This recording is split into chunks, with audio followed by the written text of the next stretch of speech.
Friends అందరికీ hi, welcome to VJ studies. AP డిఎస్సికి సంబంధించి తాజాగా ఈరోజు వచ్చినటువంటి ఇంపార్టెంట్ అప్డేట్ అనేది ఒకసారి మనం చూద్దాం.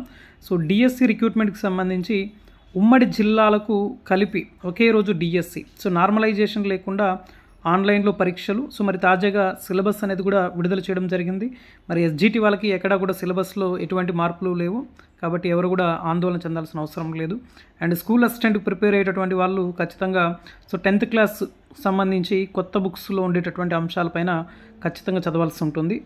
అందులో మీకు లింక్ ఉన్నటువంటి టాపిక్స్ ఏవైతే ఉన్నాయో వాటిపైన ఖచ్చితంగా అయితే చదవండి. అయితే డిఎస్సి రిక్రూట్మెంట్కి సంబంధించి మనకి దాదాపుగా 16,347 పోస్టులకి ప్రభుత్వం నోటిఫికేషన్ అనేది విడుదల చేయాలని సిద్ధమవుతూ ఉంది. మరి అయితే ఈ యొక్క ఎగ్జామ్కి సంబంధించి గతంలో అయితే మనకి ఆన్లైన్లో జరిగే ఎగ్జామ్స్ అన్నీ కూడా ఎక్కువగా నార్మలైజేషన్ అనేది చేస్తూ వచ్చారు. మరి ఈ నేపథ్యంలో అభ్యర్థుల నుంచి వచ్చినటువంటి కొంత వ్యతిరేకత, అంటే ముఖ్యంగా ఆన్లైన్లో ఎగ్జామ్ జరగడం వల్ల డిఎస్సికి ఒకరోజు ఈజీగా మరొక రోజు కష్టంగా అనేది కాకుండా జిల్లా మొత్తానికి కూడా ఒకే రోజు పరీక్ష అనేది నిర్వహించాలని చెప్పి ప్రభుత్వం భావిస్తూ ఉంది.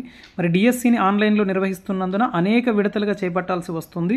ఎస్జిటి పోస్టులకి సంబంధించి పరీక్షల నిర్వహణకు వారం రోజుల సమయం పడుతుంది. దీంతో ప్రతిసారి పరీక్షల ఫలితాలను నార్మలైజేషన్ చేసి విడుదల చేస్తున్నారు. అయితే ఒకరోజు పేపర్ తేలిగ్గా వచ్చిందని, మరో రోజు కష్టంగా వచ్చిందని అభ్యర్థులు విమర్శలు వ్యక్తం చేస్తూ ఉన్నారు.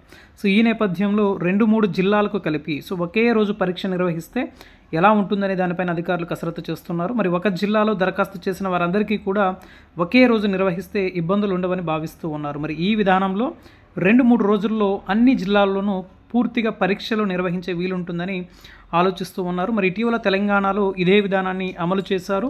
మరి నార్మలైజేషన్ లేకుండా ఫలితాలు కూడా విడుదల చేయడం జరిగింది. మరి తాజాగా ఏపీలోనూ అమలు చేయడం కోసం ఈ అంశాల గురించి ప్రజెంట్ అయితే పరిశీలన అయితే చేస్తూ ఉన్నారు. మరి మెగా డిఎస్సి ద్వారా భర్తీ చేయబడేటువంటి పోస్టులు మొత్తం దాదాపు 16,347 పోస్టులను భర్తీ చేస్తూ ఉన్నారు. ఇందులో ఎస్జిటీలు 6,371, స్కూల్ అసిస్టెంట్లు 7,725, టీజీటీ 1,781, పీజీటీ 286, ప్రిన్సిపాల్స్ 52, పీఈటీ 132 పోస్టులు ఉండనున్నాయని చెప్పి తాజాగా ఇన్ఫర్మేషన్ ఇచ్చారు. మరి ఎస్జిటి పోస్టులు అత్యధికంగా కర్నూలు జిల్లాలో ఉన్నాయి.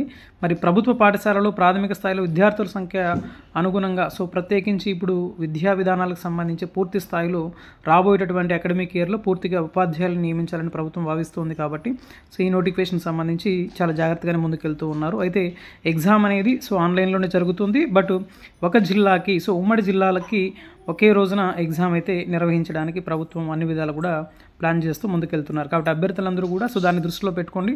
ఎస్జిటికి ఒకే రోజు ఒకే పేపర్ అయితే జరుగుతుంది కాబట్టి కొంచెం జాగ్రత్తగా ప్రిపేర్ అవ్వాలనేసి చెప్తూ ఉన్నాం. కొంచెం జాగ్రత్తగా అయితే ప్రిపేర్ అవ్వండి. ఎందుకంటే ఇక్కడ మళ్ళీ మీకు నార్మలైజేషన్ మెథడ్ అనేది ఉండదు.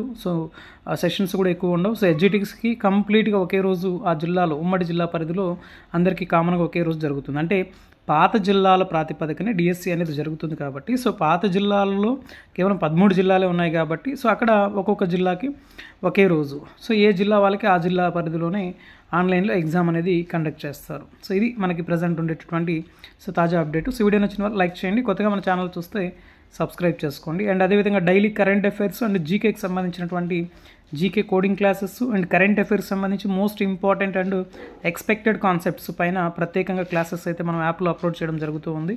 ఇంట్రెస్ట్ ఉన్న వాళ్ళు యాప్ డౌన్లోడ్ చేసుకోండి. అదేవిధంగా మీకు అక్కడ క్లాసెస్ నచ్చితేనే మీరు జాయిన్ అవ్వచ్చు. Okay, thank you for watching. Thank you so much.